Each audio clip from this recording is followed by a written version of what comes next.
You are listening to Book Clips, a mini podcast in which authors or narrators do readings from novels. Check out the show notes for the synopsis and buy links for this book. Hi, my name is Evelyn Dar, and today I will be reading from my novel, Girls Who Pray. Chapter 1. Trial Day 1. For goodness sake, Mark, I am in the middle of a lawsuit. We're shelving the deal. Claire Roberts flipped the ash from the end of her cigarette. Indefinitely. Hissing static filled the line and rendered her agent's words unintelligible. Claire tapped the Bluetooth in her ear. Mark? Hello? Can you hear me? Just great. Mark muttered as the static cleared up. Of course the towers don't work in bumfuck USA or whatever godforsaken hellhole she's in. Claire smiled and surveyed the dusty main road in front of the courthouse. Asheville, Ohio was the embodiment of small-town life. It was home to a gas station so old, patrons had to go inside to use a credit or debit card, a McDonald's so new, most locals avoided it altogether, and traffic so mild, Claire expected to see tumbleweeds rolling around the street. She took a drag of her cigarette. Don't take the Lord's name in vain. Jesus Christ, Mark said. Mark? It's Netflix, Claire. You don't say no to Netflix, okay? We're talking career suicide here. I don't have time for... Claire froze as she detected movement out the corner of her eye. In her peripheral, she watched as a young man wearing a baggy hoodie jogged up the courthouse steps. He stopped just shy of the entrance doors and pulled out his phone. Claire adjusted her sunglasses and stepped closer to one of the oversized columns that lined the front of the courthouse. She lowered her voice. You're my agent. Isn't saving my career your job? And God forbid you make it easy on me. Claire crushed the stub of her cigarette against the side of the building and rummaged through her bag for the pack. Netflix doesn't need you, Claire. You need them. We need them, especially with all this, other stuff going on. Claire's hands closed around the pack. Other stuff? She glanced at the young man, certain he'd moved a few inches closer to her. She lit a fresh cigarette and casually moved down 2 steps.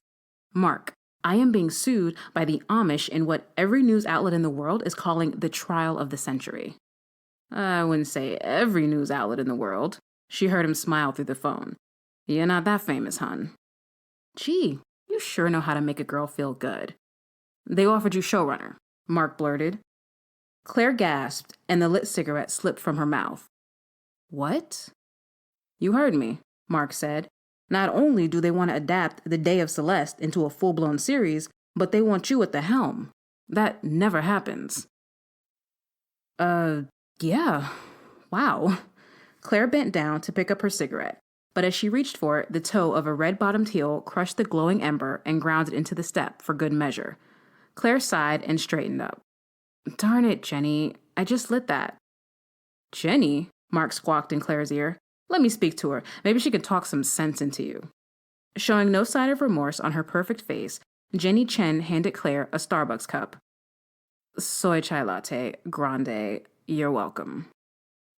Still miffed about her cigarette, Claire sipped her latte in silence. Don't pout, Jenny said. It causes wrinkles. Besides, you'll thank me in... She looked at her watch. 3, 2... Claire!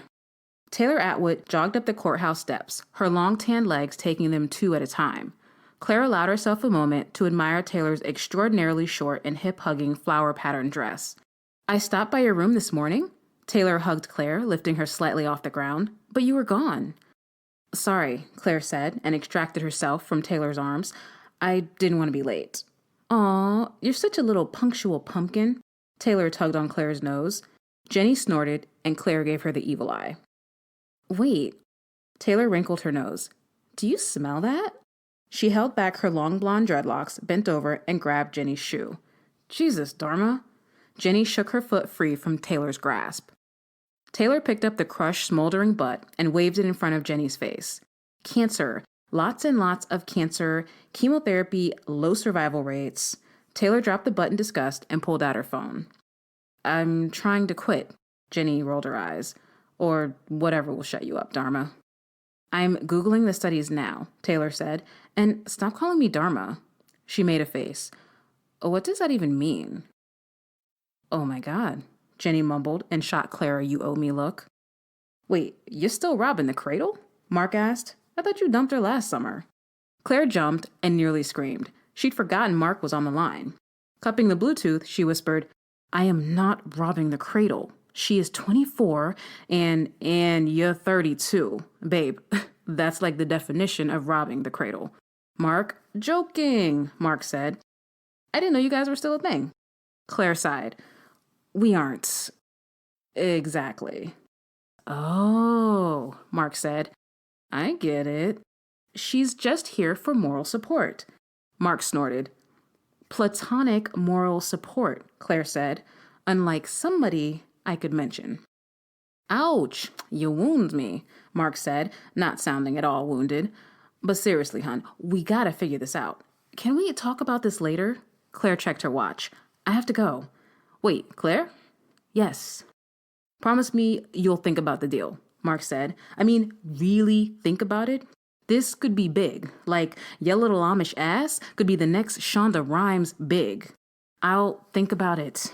Bye, Mark. Claire popped the Bluetooth out of her ear, and Taylor immediately brushed a lock of hair out of Claire's eyes. Taylor caressed the newly shaven sides of Claire's head. I still can't get over how short it is. She bit her lower lip. You look like Ruby Rose, except hotter. Jenny snorted. Ruby Rose doesn't even look like Ruby Rose. Taylor arched an eyebrow. And how would you know? She's a client, Jenny said, matter-of-factly. Of course she is, Taylor said. Jenny smirked. Says the girl whose great-grandfather invented gummy worms and has more money than a Kardashian. Claire smiled and was about to come to Taylor's defense when someone tapped her on the shoulder. Miss Roberts? Claire turned around. The young man wearing the hoodie stood in front of her. Oh, shit. Okay, it is you. Nice haircut, by the way. You kind of look like Ruby Rose. He winked at her, unzipped his hoodie, and casually pulled out a microphone. Miss Roberts, I'm Finn Carver with The Daily Grind, and our viewers would love to hear your side of the story before the trial begins. Before Claire could respond, Jenny transformed into the no-nonsense attorney Claire both trusted and feared.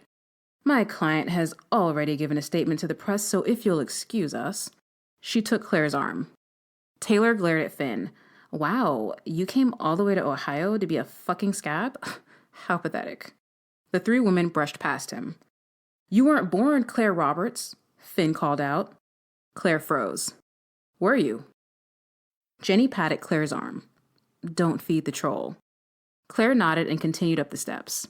Finn flanked her and thrust the microphone in her face. Clearly, you had no problem changing your own name. Why not change the other names in your book?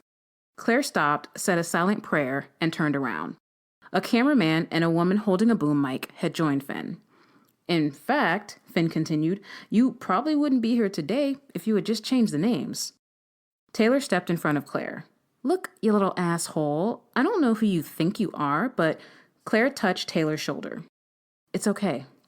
She stepped forward, removed her sunglasses, and gave her New York Times bestselling author smile.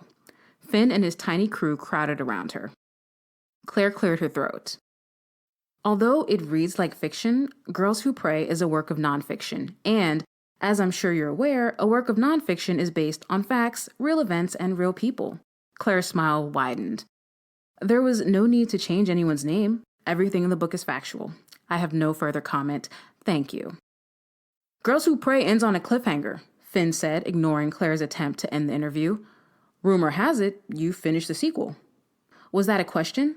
Claire blinked, her patience wearing thin. The cameraman wolf whistled. Yo, Finn.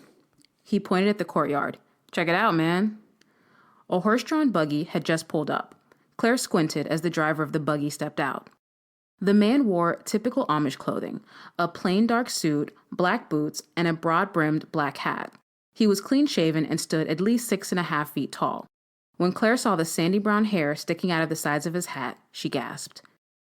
Gideon, she whispered to herself. I am Evelyn Dar, and that was an excerpt from my latest novel, Girls Who Pray. You have been listening to Book Clips. Check out the show notes for the synopsis and buy links for this book. If you are interested in showcasing your novel, then check out the show notes for more information.